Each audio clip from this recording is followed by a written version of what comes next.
जय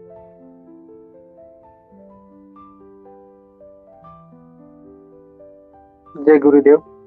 जय गुरुदेव भगवान समस्त गुरुदेव श्री रामलाल जी त्याग। आज हम दीक्षा के बारे में जानेंगे। दीक्षा क्या चीज होता है। जैसे कि गुरु के द्वारा दिया जाता है दीक्षा। दीक्षा कोई भी ले सकता है, बच्चा, बूढ़ा, सियान, महिला, औरत, नर नारी, अर्धनारी, कोई भी दीक्षा ले सकता है। हिंदू दर्शन में दीक्षा क्या होता है, मुस्लिम दर्शन में दीक्षा क्या होता है, ईसाई दर्शन में दीक्षा क्या होता है, और सिख दर्शन में दीक्षा की क्या प्रावधान होता है, क्या व्यवस्था और क्या तरीका होता है, इसके बारे में हम आज बात करेंगे। और खास बात कि मेरे गुरुदेव श्री रामलाल जी त्याग वो दीक्षा किस प्रकार देखते हैं और किसको देते हैं, क्यों देते हैं और कहाँ कहाँ पर देते हैं। जैसे कि पहले मैं बात करूंगा अपने गुरुदेव श्री रामलाल जी त्याग। वो दीक्षा देते हैं, दीक्षा की प्रावधान और दीक्षा की तरीका। जैसे मेरे गुरुदेव श्री रामलाल जी वो सिद्ध पुरुष हैं, सिद्ध योगी हैं, संत हैं, सिद्ध संत हैं। वो दिव्य आत्मा है, परमात्मा है, परम पिता परमेश्वर है, वो सागर के मालिक हैं। ये गुरुदेव मेरे दीक्षा देते हैं। वो ऑनलाइन के माध्यम से देते हैं, यूट्यूब के माध्यम से, सोशल मीडिया के माध्यम से भी देते हैं दीक्षा। और वह 2017 में शरीर को त्याग दिए हैं। वह दिव्य रूप में हो गए हैं, आत्म रूप में हो गए। मेरे गुरुदेव के पिक्चर से, फोटो से ध्यान लगता है। वह संजीवनी मंत्र देते हैं, एक संजीवनी मंत्र बताते हैं, संजीवनी चाबी बताते हैं। यूट्यूब के माध्यम से आप देख लीजिएगा, है ना, तो भी यूट्यूब के माध्यम से देख लीजिएगा। वो उनके मंत्र बताएंगे। उनके मंत्र सुनते ही, जिस नर हो नारी हो साधक हो, तो उनके मंत्र सुनते ही साधक बन जाते हो। साधक दीक्षा लेने के पश्चात तो साधक हो जाता है, गुरु के शिष्य हो जाता है और गुरु के दास हो जाता है। वो ध्यान निरंतर करने से, उस मंत्र के ध्यान में मन मन में जपने से वह गुरु की सदा शिष्य हो जाता है। ये मेरे गुरुदेव के दीक्षा देने की ये तरीका है, व्यवधान है। और अब बात करेंगे जैसे हिंदू धर्म में किस तरह पहले दीक्षा होती थी।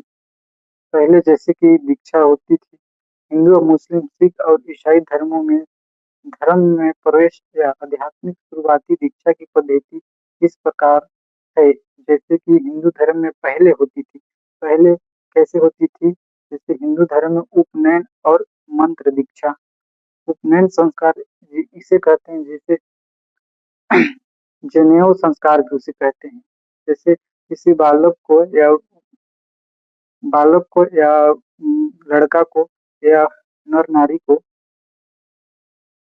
पवित्र धागा में एगो पवित्र धारण कराया जाता है। और उसकी आध्यात्मिक शिक्षा का व्यवस्था या प्रावधान आध्यात्मिक शिक्षा की शुरुआती प्रतीक मानी जाती है। जिसे मंत्र दीक्षा गुरु के द्वारा देते हैं।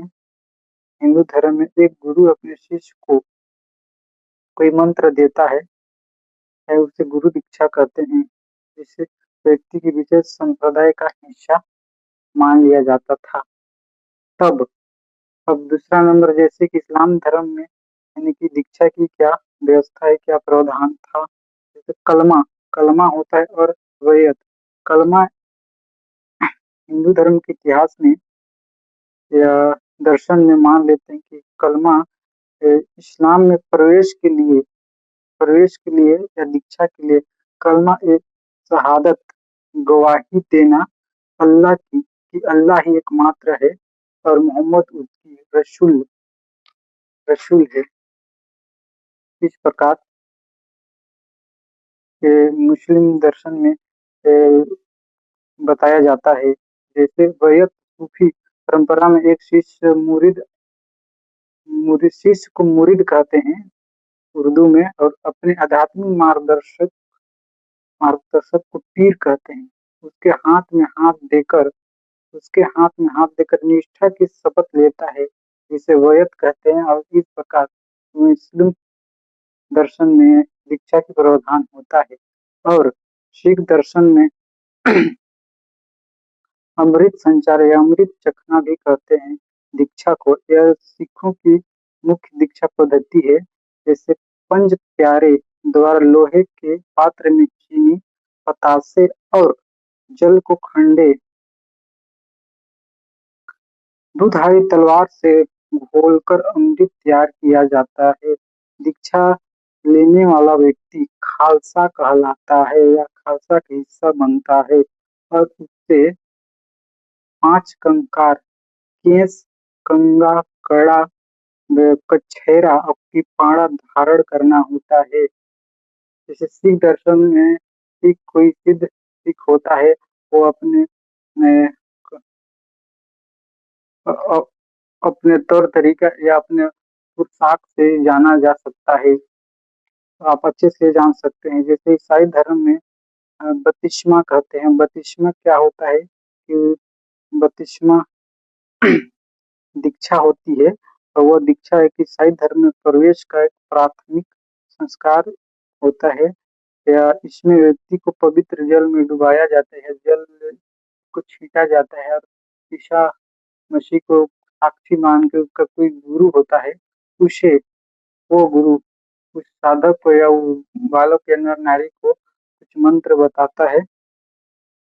यह प्रक्रिया पापों की शुद्धि और ईसा मसीह के अनुयायी के रूप में जन्म या मृत्यु के प्रतीक के लिए माना जाता है। लेकिन मेरे हिंदू धर्म और सनातन धर्म एकमात्र दीक्षा ये है कि मेरे गुरुदेव श्री रामलाल जी से आज के अनुयायी होकर या शिष्य होकर या दास होकर परम पिता परमेश्वर की शरण में होके और उनकी दीक्षा को एकमात्र ही परमात्मा मानकर जीवन मरण का निर्वाह करे और एक यात्रा